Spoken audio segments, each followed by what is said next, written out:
सत श्री अकाल दोस्तों, गुरु नानक केयर्स के 2024 के पहले एपिसोड में आप सबका बहुत बहुत स्वागत है।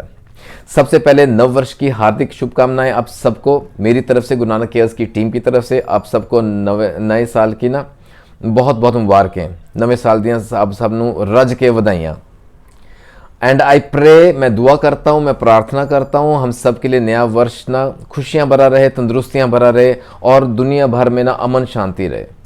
आइए इसी प्रार्थना के साथ शुरू करते हैं। प्रार्थना इज मस्ट, प्रेयर तो बहुत ज़रूरी है और उसके बाद लेंगे हम बड़े बुजुर्गों का आशीर्वाद।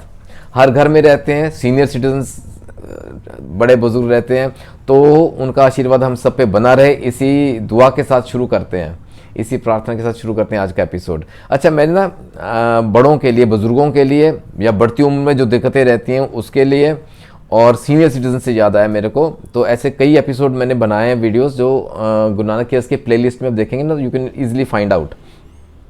उसमें ना सार्कोपीनिया की बात की है, उसमें प्रोस्टेट की दिक्कत पुरुषों में रहती है उसकी बात की है, ऑस्टियोपोरोसिस की बात की है, अलग से निमोनिया अगर हो जाए बड़ों में, बुजुर्गों में, तो क्या दवाएं, क्या परहेज, सब बताया मैंने, डिस्कस किया हुआ। अलग से वो 10 इंपॉर्टेंट होम्योपैथिक रेमेडीज का अलग से वीडियो है, वेरी इंपॉर्टेंट वीडियो, तो देख लीजिएगा, वो कहीं ना कहीं काम आएंगे। लेकिन आज का वीडियो ना स्पेसिफिकली बड़े बुजुर्गों के लिए। हम सब वो दवाएं यूज इस्तेमाल में ला सकते हैं pertaining to the climate conditions. जनवरी शुरुआत हो रही है, तो इस एरिया में, the north part of our country India में ना सर्दी सिरे की होती है ना। और इन सराउंडिंग कंट्रीज, नेबरिंग कंट्रीज की बात करें, Pakistan, Bangladesh, Nepal, India, north India, जहाँ जहाँ से लोग जुड़ रहे हैं, तो मानेंगे इस बात को, यहाँ सर्दी सिरे की होती है। और बड़े बुजुर्गों की इम्यूनिटी थोड़ी वीक रहती है, कमज़ोर जैसे हो जाते हैं उम्र के साथ। कौन सी कंडीशंस में कौन सी दवाएं हेल्प करेंगी, आइए शुरू करते हैं। जैसे जैसे सर्दी बढ़ती है ना, तो बुजुर्ग लोग ना ईजिली जकड़े जाते हैं, चेस्ट की इन्फेक्शंस होती हैं, फॉर एग्जाम्पल खांसी, नज़ला, ज़ुकाम, और जैसे ना म्यूकस फ्लेम, जो जैसे कफ बनता है, वो निकलता बहुत डिफ़िकल्टी सी है, तो कठिन ये रहती है कंडीशन, बहुत डिफ़िकल्ट रहती है। तो उसमें जैसे ना एक बड़ी प्रोमिनेंट सी, जैसे इजीली डायग्नोज्ड जो दिक्कत है, दैट इज कॉल्ड ब्रोंकाइटिस। जो हमारी श्वास नाली है ना, जहाँ से सांस अंदर को खींचती है, लंग्स में जाता है, फेफड़ों में जाता है, उसमें अगर इन्फ्लेमेशन हो जाए, वी कॉल इट ब्रोंकाइटिस। ठीक है, आइटिस है, इन्फ्लेमेशन है। अगर बड़े बुजुर्गों में या बढ़ती उम्र के साथ ये दिक्कतें रहती हैं, जैसे इस मौसम में, in during chill weather, cold weather, bronchitis के सिम्टम्स आते हैं ना, तो इंपॉर्टेंट 2 से 3 दवाएं याद रखिएगा। मैं कहूँ एक्चुअली कई आगे रेमेडीज आपके सामने रखूंगा ना, तो make a note of it, आप लिख लें तो बेहतर है, या वीडियो सेव करें, शेयर कीजिएगा, सबको इसका फायदा होना चाहिए। The very important remedy, the most important remedy is antimonium tartaricum, antim tart. ये हम सब समझते हैं, rattling, mucus in the chest, है ना, अक्सर बात की है एंटिम टार्ट की। ये वाकई में बहुत मददगार साबित होती है। जहाँ बुजुर्गों की बात है ना, तो याद रखिएगा, कोई भी रेमेडी देनी है तो इनिशियली एक तो इमीडिएटली स्टार्ट करें, और इनिशियल डोज हमेशा लो पोटेंसी से स्टार्ट करें, यू विल गेट रिजल्ट्स, आपको हेल्प मिलेगी। इसी में 30 CH डाइल्यूशन फॉर्म में शुरू कर सकते हैं एंटीमोनियम टार्टैरिकम, अगर ब्रोंकाइटिस के सिम्टम्स जुड़ रहे हैं, खांसी है, और ये जो कफ है ना अंदर जमा हुआ है, श्वास नाली के अंदर जमा हुआ है, वो निकलता नहीं इजीली, खरखर की आवाज़ आती है छाती में से, एंटीमोनियम टार्टैरिकम विल हेल्प। दूसरी महत्वपूर्ण दवा है एमोनियम कार्बोनिकम। ये भी बड़े बुजुर्गों में, एल्डरली में सेफली दी जा सकती है। स्पेशली जो सिम्टम्स नोट कीजिएगा, अर्ली मॉर्निंग में, जैसे जब उठते हैं ना, जब मॉर्निंग में ना कफ निकलता है, म्यूकस आता है, और जोर लगा के निकालते हैं, तो पैल्पिटेशंस शुरू हो जाती हैं, धड़कन तेज़ हो जाती है, सांस लेने में दिक्कत रहती है, डिस्निया के सिम्टम्स साथ जुड़ते हैं। और कई बार अगर ये निमोनिया भी के सिम्टम्स रहते हैं ना, तो भी ammonium carb is a safe remedy. 30 CH में दिन में 2 से 3 बार दे सकते हैं। और तीसरी इंपॉर्टेंट दवा है सेनेगा। सेनेगा का ना पहले भी डिस्कशन किया, इसका जिक्र हुआ है मेरे किसी वीडियो में, आई स्टिल रिमेंबर। ये बड़े बुजुर्गों में, एज्ड पीपल में ना बहुत सेफली दी जा सकती है, जहाँ again that mucus is very tough, बहुत मुश्किल से वो बलगम निकलती है, जैसे अड़ी हुई है अंदर चेस्ट में। ठीक है, वही रैटलिंग के सिम्टम्स रहते हैं, और खांसते खांसते ना छींकने आनी शुरू हो जाती हैं, cough that ends in sneezing. Senega बहुत इंपॉर्टेंट है। ये हम मदर टिंचर में भी दे सकते हैं, 5 से 10 बूंदे कुछ गुनगुना पानी लें गिलास में डाल के, दिन में 2 से 3 बार सेफली दे सकते हैं। तो सेनेगा अगली रेमेडी नोट कीजिएगा। एक और कंडीशन रहती है जिसको हम कहते हैं एजमा, दमे के सिम्टम्स या दमे से मिलते जुलते सिम्टम्स रहते हैं। उसमें खांसी रहती है और ना वीजिंग की साउंड आती है छाती में से, सांस जब लेते हैं ना तो ज़ की साउंड आती है, वीजिंग की साउंड है। एल्डरली पीपल में, बुजुर्गों में अक्सर ये सिम्टम्स आते हैं ना, तो और जो रात के समय अगर बिगड़ जाते हैं, आधी रात के जाके ना उस समय दिक्कत बढ़ती है, they get worse in midnight, the best remedy arsenic album. Arsenic album बहुत अच्छी दवा है और 30 CH पोटेंसी में दें, एल्डरली में दें, सेफ रहती है। शुरू अगर कम है ना लक्षण, ज़्यादा स्ट्रॉन्ग सिम्टम्स नहीं आ रहे हैं तो दिन में एक बार ही काफ़ी है, सुबह के समय दें। आर्सेनिक एल्बम अच्छा रिजल्ट देती है, नहीं तो 2 से 3 बार भी हम दे सकते हैं depending on the severity of the symptoms. और कई बार बुजुर्गों में ऐसा भी देखा गया, ये जो आजकल का सीज़न है मौसम सर्दी का है ना, इस वजह से इस दौरान जो चेस्ट से उभरती है खांसी, ऐसा लगता है कि छाती में से ना खांसी आ रही है। It is not the upper respiratory tract लेकिन लोअर, जहाँ हमारे फेफड़े इन्वॉल्व है, लंग्स आर इन्वॉल्व, वहाँ से खांसी आती है, ऑप्रेशन सी, ऑप्रेस्ड सी फीलिंग होती है चेस्ट में, और ना बार्किंग कफ की किस्म की रहती है, कफ बार्किंग किस्म की रहती है, वेरी पर्क्यूलियर सिम्टम्स। एम्ब्राग्राइजिया बहुत ही इंपॉर्टेंट दवा है, स्पेशली इन दी एल्डरली।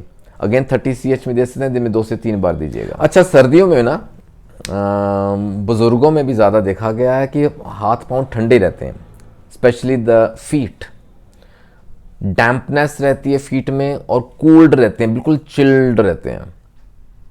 ऐसे में क्या करें? Calcarea carbonica will help. अच्छा, कैलकेरिया कार्ब ना यहाँ भी आपको हेल्प करेगी, जैसे कि वीकनेस है, एक्सट्रीमिटीज़ में वीकनेस महसूस करते हैं, जैसे टांगों में जान नहीं है, बहुत कमज़ोर महसूस करते हैं और ना मरोड़ उठते हैं मांसपेशियों में, the calf muscle specially, cramps we call, again calcarea carb will help. ठीक है, ये जो थोड़े जुड़ते सिम्टम्स हैं, कैलकेरिया कार्बोनिका बहुत अच्छे रिजल्ट्स देती है इन कंडीशन में स्पेशली। अच्छा, क्रैम्प्स की बात चलिए ना, तो एक और रेमेडी याद आती है, that is magnesia phosphorica, magphos. We all know magnesia phosphorica is an excellent anti spasmodic remedy, है ना, तो यहाँ भी हेल्प करेगी। मैग्नीशिया फॉस्फोरिका आप ट्रिचुरेशन टेबलेट्स में भी रख सकते हैं और लो पोटेंसी में भी दे सकते हैं। 30 CH is ideal to start with. कई बार ऐसा भी होता है जैसे जैसे उम्र बढ़ रही है ना, साथ में वजन भी बढ़ना शुरू हो गया, और इतना बढ़ता है कि ना कई पेशेंट्स ऐसे हैं जो we call them obese, obesity, मोटापे की तरफ बहुत ज़्यादा जा रहे हैं। बॉडी में ना जैसे मास बहुत बढ़ रहा है, वेट बहुत बढ़ रहा है, ओबीज होते जा रहे हैं। कैलकेरिया कार्बोनिका यहाँ भी हेल्प करती है।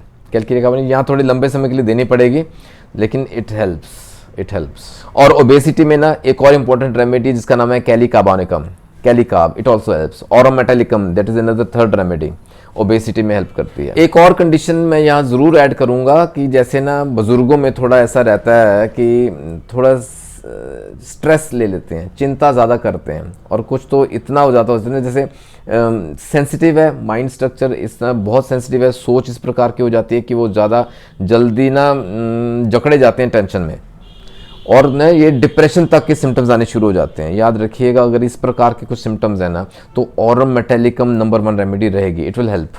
ऑरोमेट बुजुर्गों में भी हेल्प करती है, तो इसमें छोटी पोटेंसी में स्टार्ट कर सकते हैं। जहाँ स्ट्रेस इतना ज़्यादा हो गया, जैसे ना अकेलापन रहता है और they got a disgust for life, जैसे कि ना जिंदगी के कोई मायने ही नहीं रह गए, इस प्रकार की सोच रह गई है, तो ऑरोमेट विल हेल्प। वो हेल्प करती है। माइंड सिम्टम्स इस प्रकार के हैं तो इट विल हेल्प। 30 CH में दिन में 2 से 3 बार दे सकते हैं। अगर बीपी भी बढ़ता है, देखिए सर्दियों में बीपी भी बढ़ता है, बीपी हम सबका बढ़ता है विंटर्स में, बुजुर्गों का अगर बढ़ रहा है तो ऑरोमेट यहाँ भी हेल्प करेगी। ठीक है, एक और इंपॉर्टेंट रेमेडी है कैलीफॉस्फोरिकम, कैलीफॉस, है ना, अक्सर हम देते हैं जब माइंड सिम्टम्स है, माइंड को रिलैक्स रखना है, जैसे डिप्रेशन वाले सिम्टम्स है, स्ट्रेस ज़्यादा लेते हैं, तो बुजुर्गों में ये हम ऐड कर सकते हैं। 6x टैबलेट्स फॉर्म में लें, आइडियल रहती है। 3 से 4 गोली दिन में 2 बार ले सकते हैं। फिर ना आई साइट वीक हो रही है, निगाह कमज़ोर हो रही है, जैसे नज़र कमज़ोर हो रही है, तो ऐसे में बढ़ती उम्र के साथ, है ना, फॉस्फोरस बहुत अच्छी रेमेडी है। ज़्यादा लंबा नहीं देने की ज़रूरत पड़ती, जैसे 200 CH है, हफ्ते हफ्ते रिपीट करते हैं, तो उसमें ना जो डिटीरियोरेट हो रही है ना कंडीशन आई साइट की, जो बिगड़ती जा रही है ना, वो वहीं रुक जाएगी और वापसी आने के चांसेस होते हैं। फॉस्फोरस बहुत अच्छी उम्दा रेमेडी है, और हमारी विजन को बरकरार रखने में ना ऑरोमेटालिकम भी हेल्प करती है, वो भी अपने पास रखें। अच्छा, फाइनली मैं बताऊं आपको, कई बार ऐसे भी देखा गया है कि जैसे ना दे आर लूजिंग वेट, बढ़ती उम्र के साथ अगर वजन बढ़ रहा है, ओबेसिटी की बात की मैंने, और कई ऐसे केस रहते हैं जैसे बुजुर्गों में ना, जैसे बहुत लीन हो गए हैं, बहुत दुबले हो गए हैं। हालांकि डाइट, एपिटाइट पे भी फर्क पड़ता है, डाइट अगर नॉर्मल भी ले रहे हैं ना, तो भी नॉर्मल डाइट लेने के बावजूद लाइक इमैसिएशन दिखती है, इमैशिएटेड हो गई है बॉडी में, जैसे वीकनेस बहुत है, मास बहुत कम हो गया, बोनी स्ट्रक्चर हो गया। बेरेटा काब हमेशा याद रखिएगा, बेरेटा काब तो ज़रूर दीजिएगा। बेरेटा कार्बोनिक का 30 CH दिन में 2 बार दें, इसको लगातार दें, बहुत इंप्रूवमेंट आता है। तकरीबन काफ़ी इंपॉर्टेंट जो कॉमन समस्याएं हैं, दिक्कतें हैं ना, वो मैंने कवर की हैं इस आज की वीडियो में। आशा करता हूँ इससे आपको फ़ायदा होगा, ज़रूर लाभ पहुँचना चाहिए। बाकी और पुराने वीडियोज़ देख लीजिएगा, एल्डरली पीपल के लिए, जो बुज़ुर्गों के लिए मैंने डाले हैं ना वीडियोज़, तो उसमें रेमेडीज़, बहुत बहुत अच्छी रेमेडीज़ का जिक्र किया है, वो फ़ायदा पहुँचाती है बिना किसी साइड इफ़ेक्ट के, बिना किसी हानि के, है ना। तो ख्याल रखें अपना, नए साल में, नए वर्ष में आप सब अपना हेल्थ का ख्याल जरूर रखिएगा। सुझाव जरूर भेजिएगा, अपना नाम और शहर का नाम उसमें मेंशन कीजिए, so that I can speak out in my videos, incorporate my videos, ठीक है ना। अच्छा, और बिफोर आई वाइंड अप, अपने वीडियोस का जैसे अपने वीडियोस को ना और इम्प्रूव करना चाहता हूँ, तो आप उसमें भी मेरी मदद कीजिए, ज़रूर मुझे मेंशन कीजिए, उसमें मुझे बताएं कि मैं इसको और कैसे इम्प्रूव कर सकता हूँ जिससे आपको फ़ायदा पहुँचे। ख्याल रखिए, जल्दी मिलेंगे, टेक केयर, गॉड ब्लेस।